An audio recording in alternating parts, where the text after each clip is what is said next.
Hello friends, welcome to my channel Rai astrology. इस वीडियो को शुरू करने से पहले मैं बताना चाहूँगी कि लास्ट वीडियो में मैंने कौन से टॉपिक्स कवर किए हैं। तो लास्ट टाइम हमने जाना था ज्योतिष का इतिहास, ज्योतिष के महत्व, ज्योतिष के लाभ हमारे मानव जीवन पर और वेदों के परिचय से। आइए इस वीडियो में हम कवर करेंगे ज्योतिष शास्त्र के आधार स्तंभ क्या हैं, एक अच्छे ज्योतिषी बनने के क्या गुण हैं और ज्योतिष का अन्य विषय से क्या संबंध है। जैसे कि ज्योतिष का संबंध गणित से है, विज्ञान से है। ये सारी जानकारी हम इस वीडियो में जानेंगे। ज्योतिष के दो आधार स्तंभ हैं, गणित और फलित।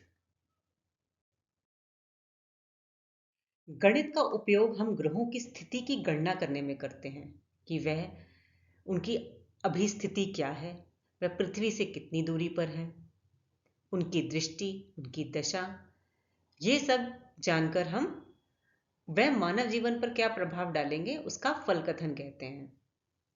तो इतिहास में गणित इतना प्रचलित हुआ कि इसको भी 3 भागों में विभाजित किया गया। सिद्धांत ये ज्योतिष के आधार के बारे में बताता है। यहाँ सृष्टि की रचना से लेकर ग्रहों की उत्पत्ति के बारे में बताया गया है। यह गणना ही ज्योतिष का आधार है। इस वीडियो में हम गणित के बारे में इतना ही जानेंगे, क्योंकि जैसा कि आप जानते हैं कि अभी मार्केट में बहुत सारे सॉफ्टवेयर अवेलेबल हैं जहां हम सिर्फ जातक के date of birth, time, place डालते हैं और जन्म कुंडली हमें रेडी होकर मिल जाती है। तो आज के टाइम में हमें वह गणना करने की जरूरत नहीं पड़ती। तो आइए अब समझते हैं फलित ज्योतिष। तो ज्योतिष में फलित का अर्थ है फल कथन। तो हमने गणित का उपयोग करके जो जन्म कुंडली बनाई है, उससे जो हम फल कथन कहते हैं उसे फलित ज्योतिष बोला जाता है। संहिता और होरा ये दोनों का संबंध जन्म पत्रिका से ही है, जहां हम जानते हैं कि ग्रहों की स्थिति क्या है, उनकी चाल, दृष्टि, राशियों का प्रभाव, यह सब संहिता और होरा के अंतर्गत आता है। अब समझते हैं प्रश्न कुंडली।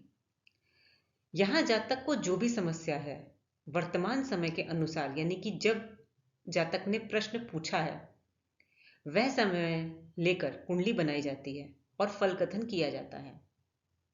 ताजिक यहां किसी वर्ष में देश विदेश की विभिन्न घटनाओं का विश्लेषण किया जाता है। इस पद्धति में किसी भी वर्ष के प्रारंभ में ग्रहों की स्थिति, उनका बल जानकर फल ज्ञात किया जाता है कि उस साल देश की आर्थिक व्यवस्था क्या रहेगी, पॉलिटिक्स में क्या चहल पहल रहेगी और मुख्य घटनाएं क्या घटेंगी।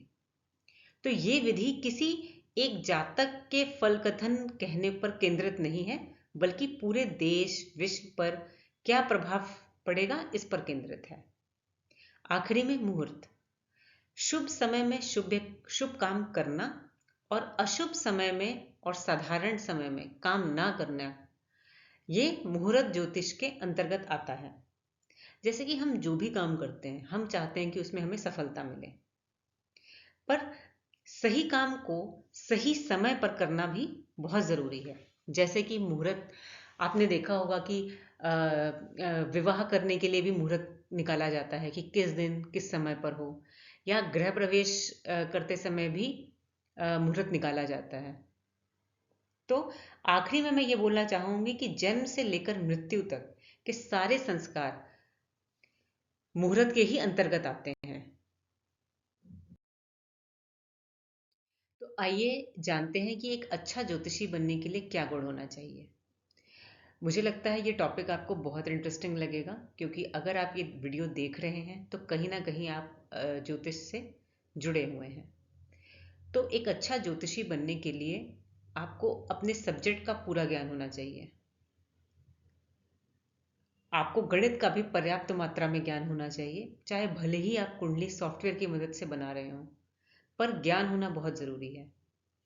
अब आपने किसी जातक की कुंडली देखी और वहां देखा कि कुछ अशुभ ग्रह हैं, तो उनके प्रभाव को दूर करने के उपाय, यानी कि रत्नों का ज्ञान, पूजा पाठ, मंत्रों का ज्ञान, दान, इसका ज्ञान होना बहुत ज़रूरी है। जैसे कि हर ग्रह के लिए अलग अलग रत्न है कि बृहस्पति ग्रह के लिए पुखराज है, चंद्रमा के लिए मोती है। तो कौन सी सिचुएशन में आप जातक को रत्नों का उपाय बताएंगे, कौन सी सिचुएशन में आप पूजा पाठ से ग्रह शांति के लिए बोलेंगे, मंत्रों का जाप करने को बोलेंगे, और कौन सी सिचुएशन में आप वस्तुओं को दान देने के बारे में सजेशन देंगे। अब पूजा पाठ आप स्वयं ना भी करें, बट आपको ज्ञान, उस पूजा पाठ की विधि का ज्ञान होना बहुत ज़रूरी है।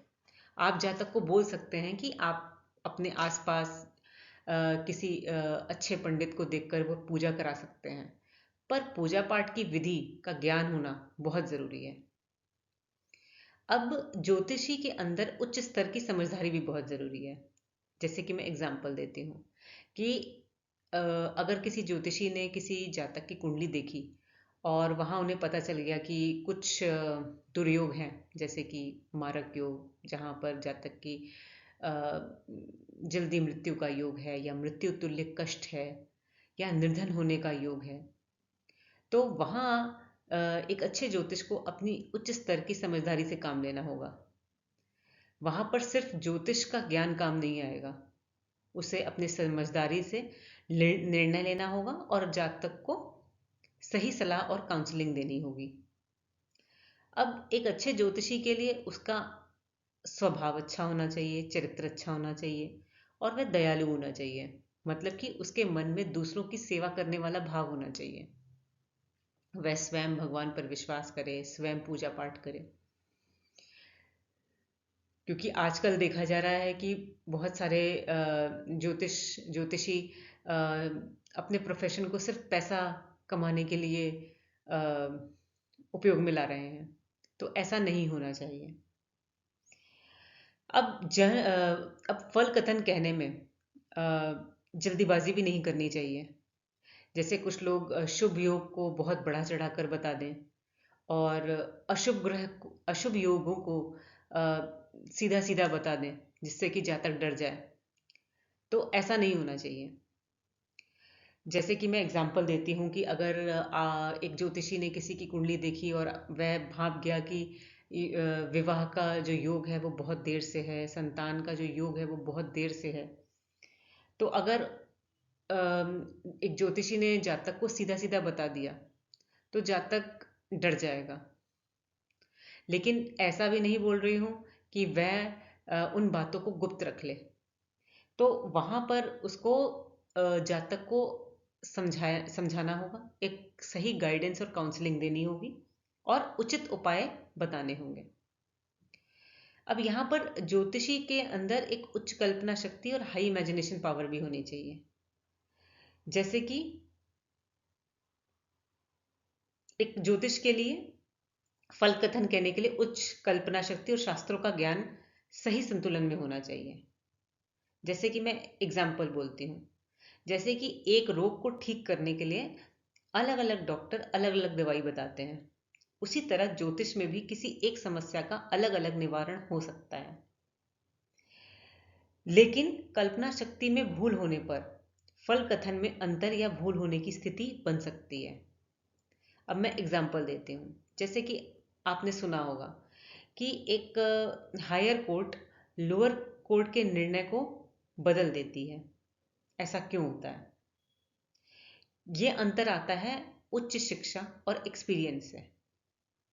अगर आपके पास सही ज्ञान नहीं है, आपकी इंट्यूशन पावर स्ट्रांग नहीं है, इमेजिनेशन पावर स्ट्रांग नहीं है, तो आप फल कथन में गलती या अंतर कर सकते हैं। तो इसलिए एक अच्छे ज्योतिषी के लिए उच्च कल्पना शक्ति का होना भी बहुत जरूरी है। आखिरी में ज्योतिष को बहुत ध्यान रखना होगा कि जब वह फल कथन कह रहा है तो वो जातक का देश काल और परिस्थिति का भी ज्ञान करे। जैसे कोई जातक इंडिया में हो सकता है, दूसरा फॉरेन में हो सकता है, कोई शहर में हो सकता है, कोई गांव में हो सकता है। तो इन परिस्थितियों को जानकर ही फल कथन कहना चाहिए, तभी उसमें सटीकता आएगी।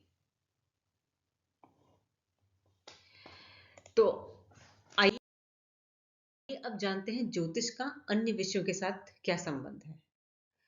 तो ज्योतिष का संबंध विज्ञान से है। कैसे? साइंस क्या है? कुछ सब्जेक्ट पर रिसर्च होती है और कुछ फैक्ट्स को प्रूव किया जाता है। तो ज्योतिष भी एक ऐसा ही विज्ञान है जहां कुछ तथ्यों पर रिसर्च करके मानव जीवन के बारे में बताया जाता है और मानव स्वयं इस बात को एग्री करता है कि हाँ, वह सही है। तो इसलिए हम कह सकते हैं कि ज्योतिष और विज्ञान आपस में संबंधित हैं। ज्योतिष और गणित, जैसे कि हम पहले भी बात कर चुके हैं, गणित का उपयोग हम करते हैं ग्रहों की स्थिति की गणना करने में, कि वह पृथ्वी से कितनी दूरी पर है, दृष्टि, जिन सबका कैलकुलेशन हम गणित की मदद से करते हैं। इसलिए गणित और ज्योतिष एक दूसरे के बिना नहीं रह सकते।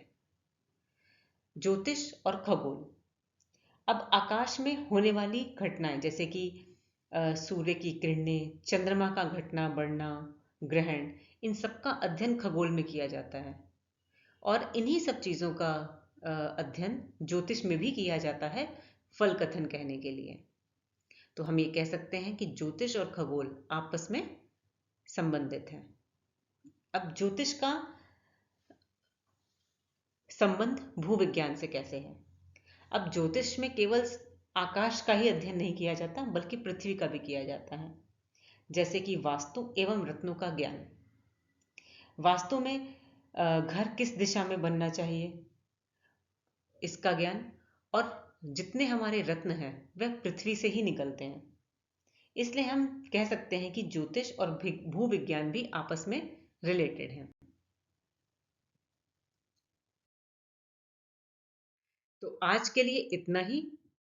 अगर आपको मेरा दिया हुआ इन्फॉर्मेशन अच्छा लगा तो मेरे वीडियो को लाइक करें, शेयर करें और सब्सक्राइब भी करें, जिससे कि जब भी मैं नेक्स्ट वीडियो डालूं तो आपके पास ऑटोमेटिक अपडेट आ जाए। आज के लिए इतना ही। धन्यवाद। Thank you.